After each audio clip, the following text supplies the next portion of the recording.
The Chinese may be renowned for their negotiation skills, but this year's climate summit in Copenhagen hasn't proved very productive. Key states have reached what they call a meaningful agreement, but many have said the progress made is simply not good enough. It's widely thought the U.S. and China hold the key to striking a binding agreement in the future, yet they also pose two major obstacles. One is Washington's refusal to propose deeper cuts in greenhouse gas emissions, and second is China's refusal to any kind of international monitoring of its emission levels. Many of the world's developed countries have remained skeptical over China actually doing what it says it will do when it comes to reducing emission. They claim that without proper measurement, reporting and verification, they won't be able to know for certain if China is telling the truth about its reduction. The message from China's climate policy envoy, Xie Jianhua, ahead of the conference was simply trust us. But Professor of Environmental Law Zhou Ke from Bremen University admits gaining that trust from the international community has proved difficult. In any global issues, Western countries have never stopped blaming China. When it comes to climate change, no matter how well China does, the West won't be satisfied. Even if it does very well, they'll still say they don't believe the figures. The looming clouds of distrust from the international community were clearly visible throughout the 10-day conference in Copenhagen. But Professor Zhou questioned the other side in the debate, doubting whether Western countries have also lived up to their promises. Have Western countries achieved their emission targets according to the Kyoto Protocol? If they haven't, and they're still criticizing China, then it's very hypocritical. It's the same if the Chinese meet their emission reduction targets, but Western countries don't provide corresponding financial and technical help, which is also unfair. China has set a goal to reduce its carbon intensity by 40 to 45% by 2020.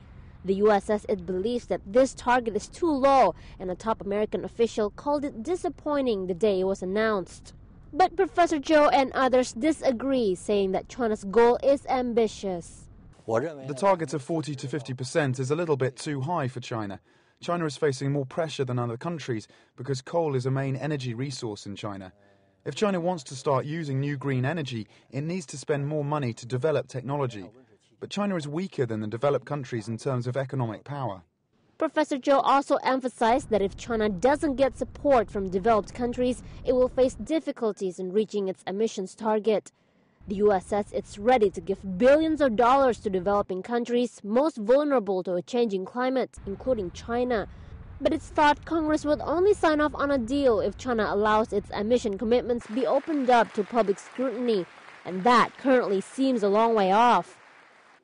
President Obama hinted on Friday that China was to blame for the lack of a substantial deal, when he condemned the insistence of some countries to look backwards to previous environmental agreements.